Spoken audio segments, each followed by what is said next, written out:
আমি যদি এসআইআর এর উদাহরণ নিয়ে বলি, যে আজকে এসআইআর বাংলা সহ 12টা রাজ্যে হচ্ছে।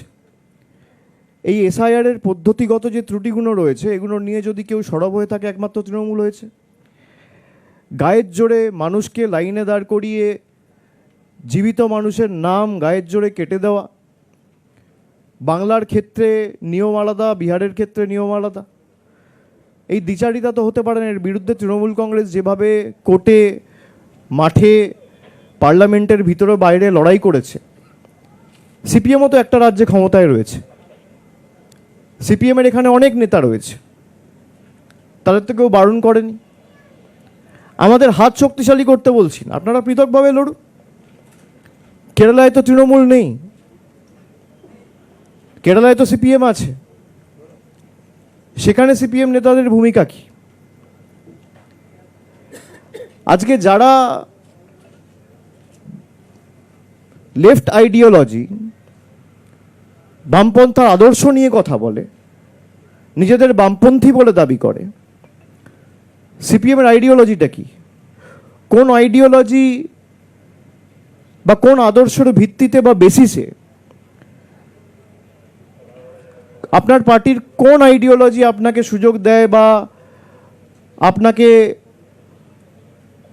বলে যে হুমায়ুন কবিরের মতো লোকের সাথে বসে আপনাকে জোট করতে হবে বা ডিল করতে হবে? কোন আইডিওলজির ভিত্তিতে 2021 সালে, যেখানে আপনি কেরালায় কংগ্রেসের বিরুদ্ধে লড়াই করছেন, সেখানে একই সময়, একই দিনে, একই মাসে, একই সপ্তাহে, একই দিনে, একই টাইমে বাংলায় কংগ্রেসের সাথে লড়াই করছেন? কোন আইডিওলজির বেসিসে? কোন আইডিওলজির বেসিসে আপনারা লক্ষ্মীর ভাণ্ডারের মতো সহায়তাকে ভিক্ষা বলেন? কোন আইডিওলজির বেসিসে একটা প্রান্তিক মানুষকে যে সরকার চাল, ডাল, আর্থিক সাহায্য, সহযোগিতা পৌঁছে দিচ্ছে, তাদেরকে ভিক্ষুক বলেন বা ছোট করে, খাটো করে দেখেন? কোন আইডিওলজির বেসিসে?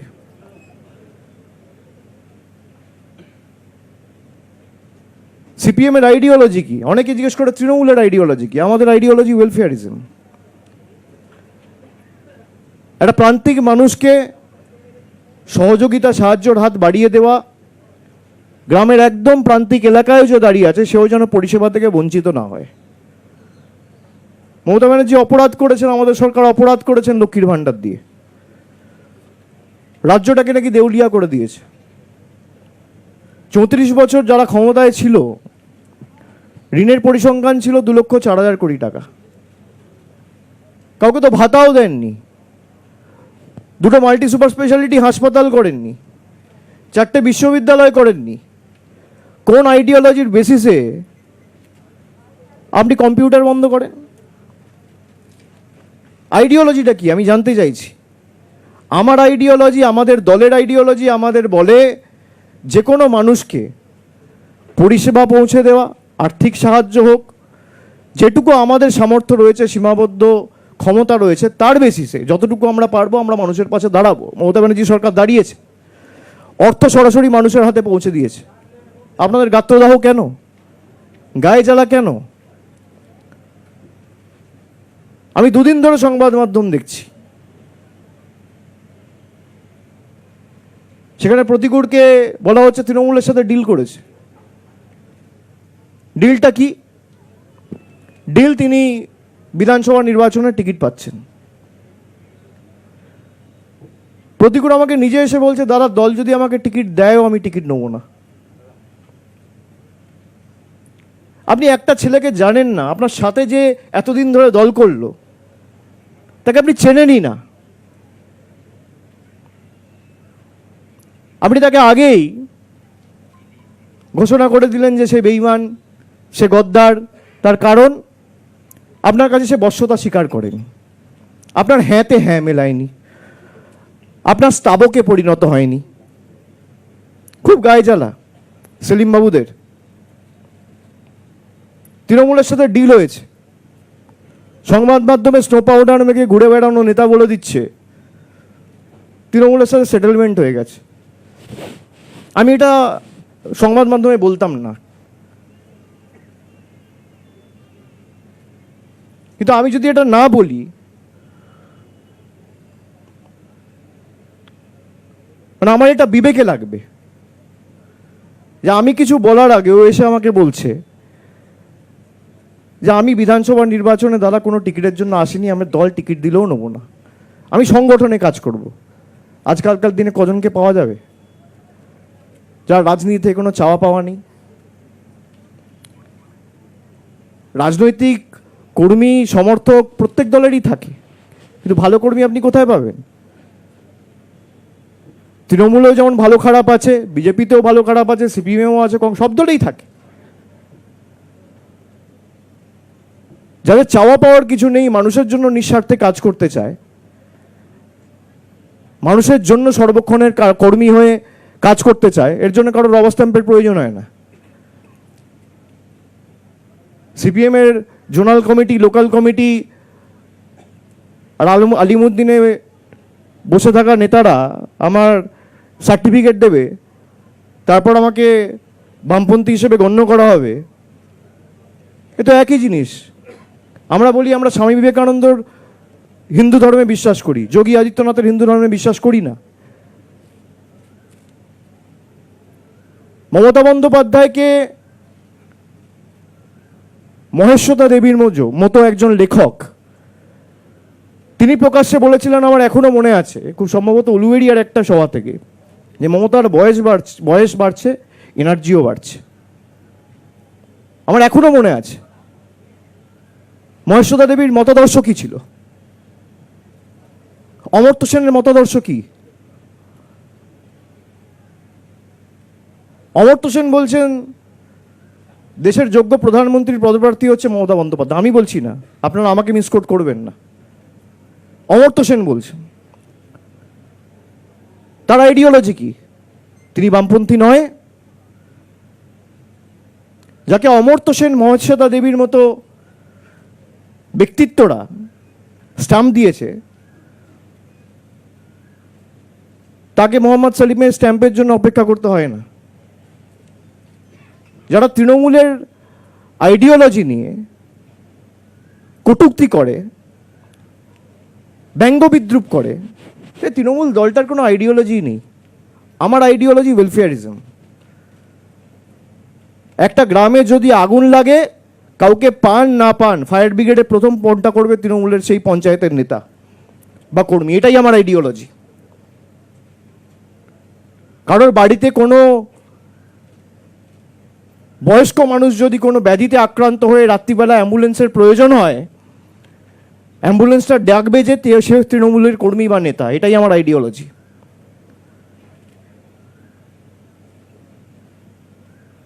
লকডাউনের সময় যাতে কাউকে অভুক্ত অবস্থায় শুতে না হয়, আমরা কমিউনিটি কিচেন করে মানুষের বাড়িতে খাবার পৌঁছে দিয়েছি, মানুষের বাড়ির বাইরে গিয়ে, কাউকে এসে লাইনে দাঁড়িয়ে খাবার নিতে হয়নি। এটা আমার আইডিওলজি।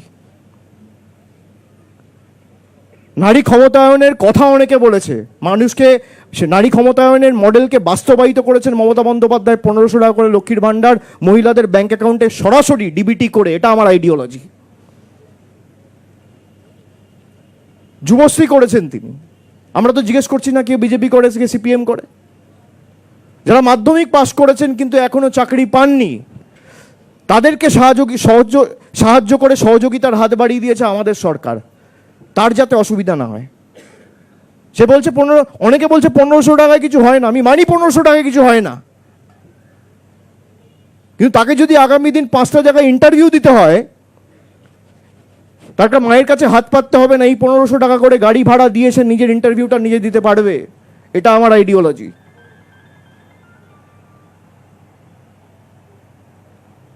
পনেরোশো টাকায় কি হয়?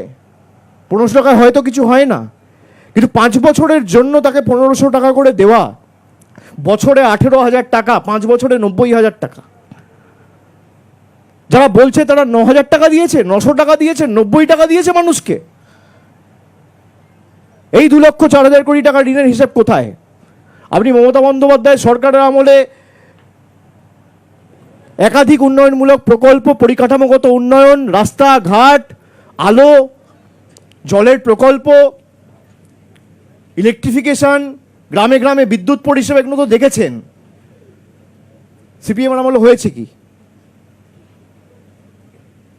প্রতিকূলতা তো সিপিএম ক্ষমতা থেকে যাওয়ার পর কার্যত রাজনীতিতে আসার সুযোগ পেয়েছে। ওর বয়স তো বেশি না, আমার থেকে ছোট, 5 বছরের। কিন্তু হঠাৎ করে বলে দেওয়া হলো ডিল করে নিয়েছে। ডিল কি? আমি বলার আগে আমায় বলেছে। ঋতব্রত বন্দ্যোপাধ্যায় যখন এসেছিল, চাওয়া পাওয়ার জন্য আসেনি। কানাইয়া কুমারের মতো ছেলে চলে গেছে কংগ্রেসে, সব ধান্দাবাজ। আর যাদের অঙ্গুলি হেলনে 35% ভোট বিজেপিতে ট্রান্সফার হয়েছে, তারা ধোয়া তুলসী পাতা। তারা যবে থেকে দল চালাচ্ছে, সিপিএম চালাচ্ছে, সিপিএম এর 40% ভোট। 2016 সালে সিপিএম এর কজন বিধায়ক ছিল? কি এমন জাদুকাঠি 4%, 5% ভোটে নেমে গেল 3 বছরের মধ্যে 2019 সালে? যাদের কারণে আজ সিপিএম শূন্য, তারা আজকে অন্যকে আক্রমণ করে ব্যক্তি আক্রমণে নেমেছে। আয়নায় নিজের মুখটা দেখা উচিত। কার সাথে লড়বেন আগে ঠিক করুন।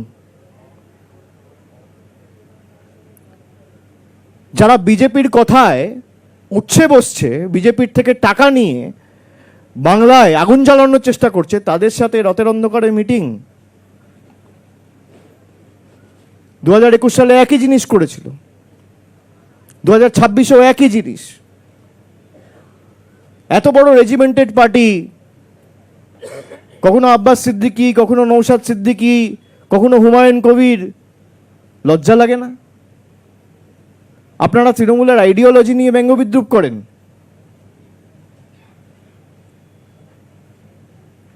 আপনারা বলেন আমরা মন্দির মসজিদের রাজনীতিতে বিশ্বাস করি না।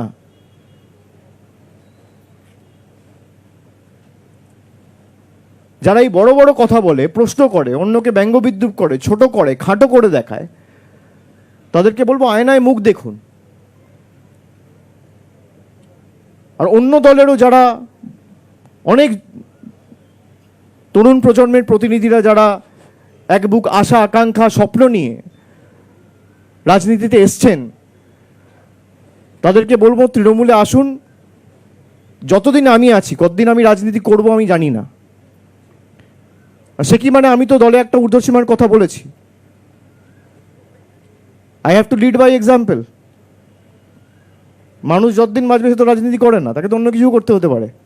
তার মানে আমি কালকেই ছেড়ে দিচ্ছি, পাওয়ার কোনো প্রশ্ন নেই।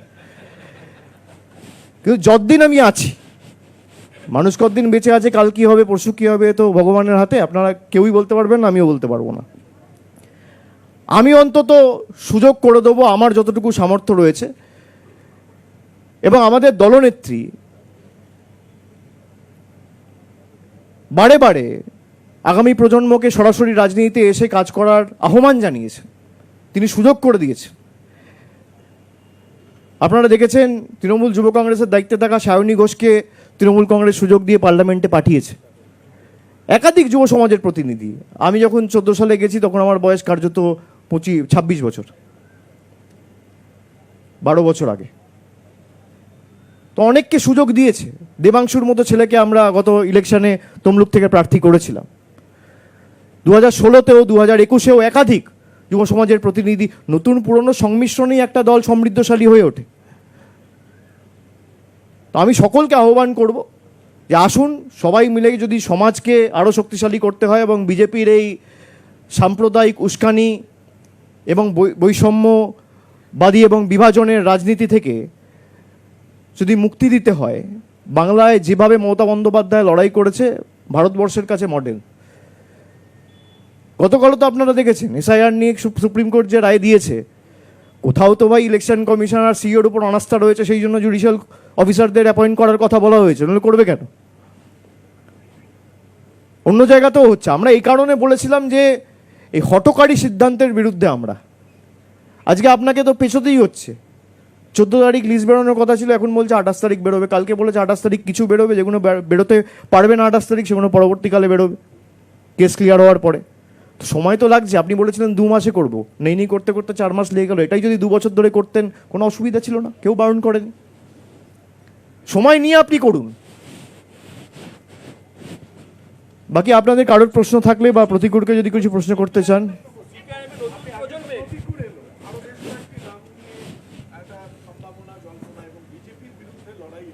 সর্বভারতীয় স্তরে যেভাবে তৃণমূল কংগ্রেস পদক্ষেপ নিচ্ছে, যেভাবে মমতা বন্দ্যোপাধ্যায়ের প্রশংসায় মানিক সরকারের মতো প্রবীণ কমিউনিস্ট নেতা প্রশংসা করছেন, আজকে প্রতিকূল হলেন, তা বামেদের নবপ্রজন্মের যারা মাঠে লড়াই করছেন, খুব স্পেসিফিকভাবে তাদেরকে কি আহ্বান জানাবেন? আমি তো আমার কথার মাধ্যমে সেগুলো ইতিমধ্যেই বলেছি যে যদি কেউ আসতে চায়, আমি যতদিন আছি আমি নিশ্চিতভাবে চেষ্টা করে দেবো তারা যেন সুযোগ পায়, মানুষের জন্য কাজ করে। মানুষের কাজ করার জন্য কোনো জনপ্রতিনিধি বা কোনো রবার স্ট্যাম্প লাগে না। সর্বক্ষণের যে মানুষের কর্মী হিসেবে তার জন্য সদিচ্ছা লাগে, মানুষের জন্য কাজ করার দৃষ্টিভঙ্গি থাকা উচিত, এবং মানুষের জন্য কাজ করার মানসিকতা থাকতে হবে। এই তিনটে থাকলেই যথেষ্ট। তো সবার প্রতি আমার আহ্বান থাকবে। বাকি কারোর যদি মনে হয় যে না আমি আরও 4-5 বছর সময় দেবো, তার সে অধিকার আছে, সে দেবে, কোনো অসুবিধা নেই। আপনি কিছুক্ষণ আগেই বললেন যে 2024-এ আপনার প্রতিপক্ষ আজ আপনার পাশে তিনি দাঁড়িয়ে আছেন, আপনাদের আদর্শ উদ্ভাসিত হয়ে আজকে তিনি স্বতঃস্ফূর্তভাবে দলে এলেন এবং আপনারা গ্রহণ করছেন। এটাই কি তৃণমূল কংগ্রেস? অর্থাৎ আপনার প্রতিদ্বন্দ্বীকে আপনি আজকে কিন্তু একটা নিজের দলে নিলেন, এটা একটা উদারতা আপনি যেমন দেখেন। আমার কোনো উদারতা নেই, না আমার কোনো উদারতা নেই। এটা আমার উদারতা কেন হবে? আপনারা আমাকে মহান ভাবছেন, কোনো কারণ নেই আমাকে মহান ভাববার। আমি প্রতিকূলকে ধন্যবাদ জানাবো যে সাহস দেখিয়ে সিপিএমের ওই বেড়াজাল ভেঙে ও তৃণমূলে এসে আমার সাথে কথা বলেছে, আমি তার জন্য ওকে ধন্যবাদ জানাবো। আমার উদারতার কি আছে? সমীর প্রতিতুণ্ডু আজকে নেই, আমার বিরুদ্ধে উনি 2014 সালে প্রার্থী হয়েছিলেন। আমি যখন রাজভবনের বাইরে ধর্ণা করছিলাম তখন সমীর প্রতিতুণ্ডু সেই মঞ্চে এসে বলেছিলেন অভিষেক যে বলছে যে ধর্ণা করছে যে ইস্যু নিয়ে 100 দিনের কাজ নিয়ে, আমি তাকে সমর্থন জানাই। আমার উদারতা, তার উদারতা, তিনি এসছেন। তো আমার কোনো এখানে উদারতা দেখানোর ব্যাপার নেই, আমার ক্রেডিট চাই না। এগুলো অন্যান্য দলে যারা করে, যারা লাইমলাইটে থাকার জন্য করে, তারা এসব বলে যে আমার উদারতা। কোনো উদারতা নেই। কিসের উদারতা? সে আজকে চাইলে সেখানে থাকতেই পারতো, একইভাবে চলতো। মানুষেরও তো একটা প্রাইম রয়েছে। আজকে তার বয়স হয়তো 34-35, 10 বছর পর 45 হবে। কাজ বয়সের সাথে সাথে মানুষের কর্মক্ষমতা কমে। আমি যে ইস্যুগুলো নিয়ে দলে প্রতিবাদ করেছি তার যদি কোনো সুরাহা সমাধান না হয়, তাহলে আমার প্রতিবাদ করার অধিকারটুকুও থাকবে না। আমি প্রতিবাদ করলে আমাকে বেঈমান বলা হবে। সেই সৎসাহস প্রতিকূল দেখিয়েছে, আমি ধন্যবাদ তাকে জানাই।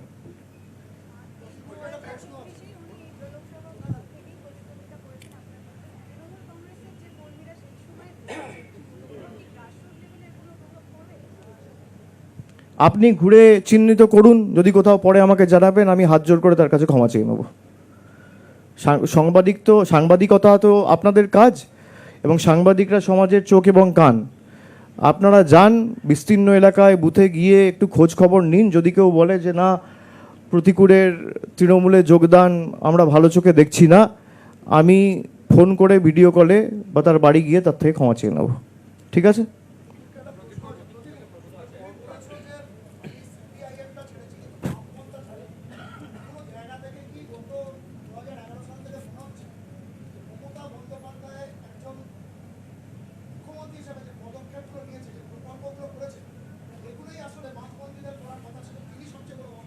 একদমই, এটা তো আমি আগের দিনও বলেছি যে আমরা যখন সিপিআইএমে ছিলাম আমরা তো প্রথমেই বলেছিলাম যে লক্ষ্মীর ভাণ্ডার, আমরা লক্ষ্মীর ভাণ্ডার চাই না, আমরা ভিক্ষা নয় অধিকার চাই।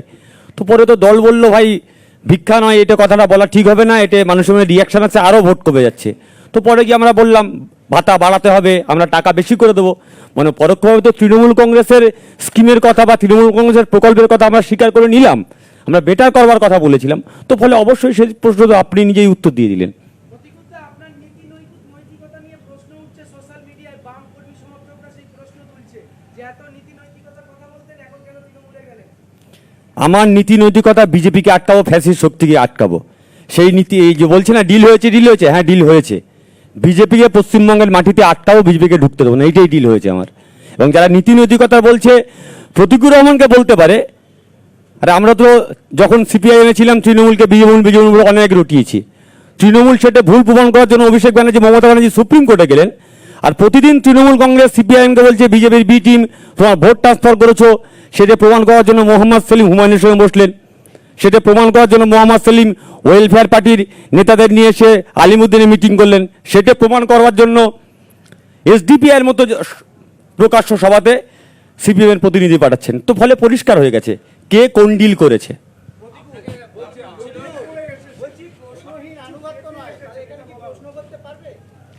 এই তো এখানে দাদার সামনেই তো প্রশ্ন করলাম, এখানে তো কথা বললাম। আমার তো মনে হয়নি কোথাও যে আমি ভয়ের মধ্যে আছি, বা আমি প্রশ্ন করতে পারছি না, বা আমার হেজিটেশন ফিল হচ্ছে, বা আমি কাছে যেতে পারছি না, আমার একবারও মনে হচ্ছে না। আপনি ডায়মন্ড হারবারে যতদিন রাজনীতি করছেন, এখানের অনেক সাংগঠনিক স্তরের অনেকের সঙ্গে আপনি রাজনীতি করেছেন, তাদের সঙ্গে কোথাও কি আপনার তৃণমূলে আসার পর টাসেল হবে না তো?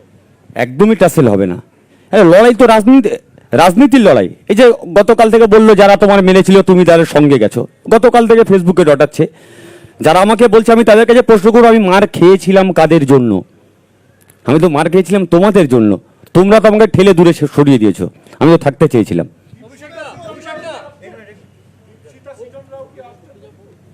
সেরকম সেরকম কোনো কথা আমার সঙ্গে হয়নি। সেটা তুমি ওকে জিজ্ঞেস করছো কেন? ওদেরকে জিজ্ঞেস করো। তবে এটুকু বলতে পারি, দলে দম বন্ধ করা পরিস্থিতির মধ্যে অনেকেই মুখ খোলা শুরু করেছে। হয়তো আমি রাজপ্রাসাদের বাইরে এসে জিজ্ঞেস করেছি, রাজা একটু থামুন। ওই প্রসাদের মধ্যে ঘুমন্ত শিশু জেগে উঠেছে, প্রশ্ন করবে রাজা তোর কাপড় কোথায়।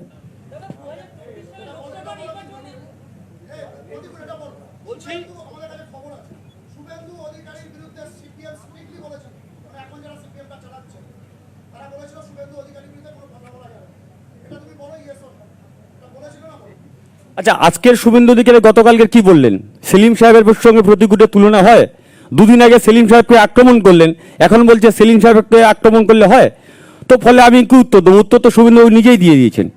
লোকসভা নির্বাচনে কতবার ফোন করেছিলেন, কি কথা হয়েছিল, ঠিক আছে, সময় এলে সমস্ত আস্তে আস্তে আসবে, অসুবিধা কিছু নেই।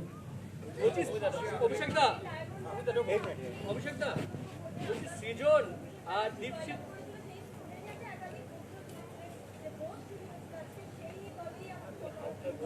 আচ্ছা, আমাকে 1 মাস আগে ভোটে দাঁড় করানো হয়েছে, সবাই জানে আমি হারবো। তো আমি হারবো, তো আমি কি বলতাম? আমি হেরে গেছি, আমার সাংগঠনিক শক্তি নেই, আমি ডায়মন্ড হারবারে ক্যান্ডিডেট দিতে পারিনি, আমার কাছে বেস্ট অপশন ছিল এটাই বলা, ভোট লুট হয়েছে না? আপনি নিজে ঘুরে দেখুন না, কোনটা সাংগঠনিক শক্তি আছে আর কোনটা সাংগঠনিক শক্তি নেই। ডায়মন্ড হারবারে 2000 বুথ রয়েছে, আপনি 2000 সিপিএম বুথ এজেন্টের নাম জোগাড় করে আমাকে দিন। আপনাকে চ্যালেঞ্জ দিচ্ছি আমি। সিপিএম বুথে বসতে পারবে না, দায় তৃণমূলের। কংগ্রেস এজেন্ট দিতে পারবে না, দায় তৃণমূলের। আমাদের এজেন্টরা বসবে নাকি সিপিএম এর এজেন্ট হয়ে? আপনি জোগাড় করে দিন। তো লগবুক থাকে, তো স্ক্রুটিনির সময় থাকে, ভোটের পরের দিন সবাইকে যেতে হয়, ইলেকশন এজেন্ট থাকে। আপনি যান না, জোগাড় করে দিন আমাকে। আপনি ডায়মন্ড হারবার ছেড়ে দিন, যে কোনো একটা লোকসভা বেছে নিন, 2000 এজেন্ট বার করে দিন, ওই মুর্শিদাবাদ মালদা ছাড়া।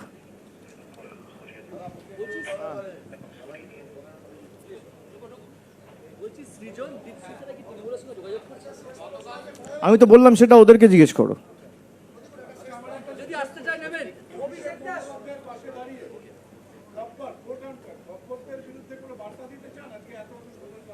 আমি কোনো ব্যক্তি আক্রমণ করতে চাই না। আমার দলের অভ্যন্তরে যারা দম বন্ধ করেছিল, সেই দম বন্ধ অবস্থা থেকে আমি নিঃশ্বাস নিতে এসেছি। তো বলে আজকের থেকে আমার নতুন জার্নি শুরু হয়েছে।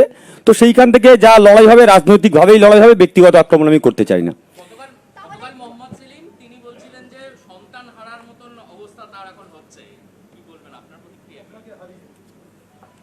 পিতা যদি সন্তানকে নিজেই গলা টিপে হত্যা করে আর তারপর চিৎকার করে বলে সন্তান হারানোর যন্ত্রণার কিছু বলার নেই। আমার সোকল পিতা, আপনি ভালো থাকবেন। আমি অনেকবার করে বলেছিলাম পিতা আমার সঙ্গে কথা বলুন, বাবা কথা বলুন, বাবা কথা বলেননি, দরজাও খোলেননি। অভিষেকদা, আপনারা এত শক্তিশালী সংগঠন পুরো রাজ্য জুড়ে রয়েছে, তারপরেও একটা শূন্য হয়ে যাওয়া দল থেকে কেন নেতা নিতে হলো আপনাদের? সব থেকে বেশি কষ্ট তো আপনার হচ্ছে দেখছি। আপনার গায়ে লাগছে? আপনি কি তৃণমূল করেন নাকি? কে অভিযোগ করছে? তো সোশ্যাল মিডিয়া উত্তর নিতে বলবেন। যেদিনকে সামনাসামনি এসে প্রশ্ন করবে সেদিনকে উত্তর চাইবেন।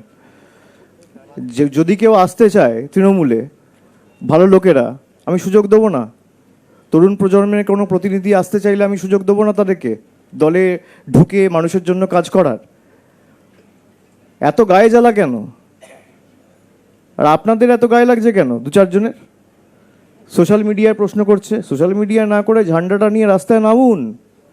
সোশ্যাল মিডিয়ায় থাকলে 4 থেকে 2% হবেন, আর রাস্তায় ঝান্ডাটা নিয়ে নামলে 4 থেকে 5 হওয়ার সম্ভাবনা রয়েছে। আপনারা নিজেও বলছেন সোশ্যাল মিডিয়ায় প্রশ্ন করছে, আরে প্রশ্নটা তো সামনে এসে করো।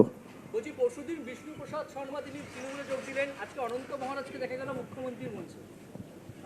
সেটা তো সরকারি অনুষ্ঠান, সরকারি অনুষ্ঠানে যেতেই পারে। প্রতিকুরটাই জয়েন করলেন, অন্য কেউ জয়েন করলেন? আজ শুধু প্রতিকুরটাই জয়েন করলেন, অন্য কেউ জয়েন করলেন? আজকে তো প্রতিকূল এসছে, আপনি বোধহয় আশা করছিলেন অন্য অনেকে আসবে।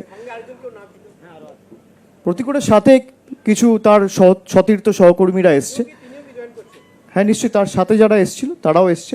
আমি প্রতিকূলের হাতে পতাকা তুলে দেবো। আচ্ছা, আপনারা সবাই চাটা খেয়েছেন? আবার কি?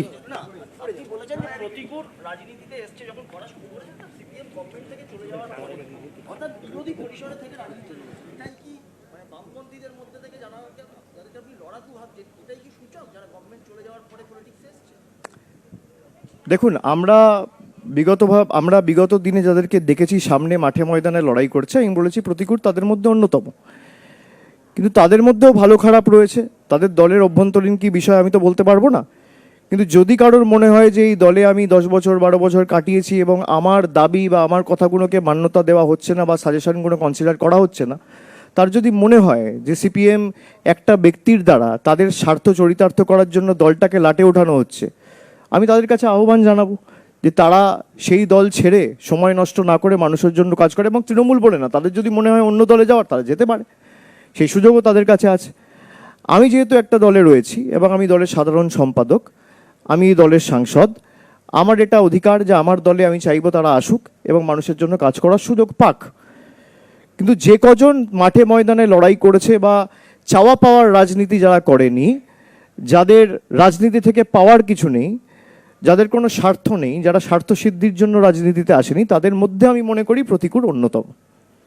এবং আমি খুব খুশি হয়েছি ও আজকে এসছে, তাই আমি ওকে ধন্যবাদ জানাই।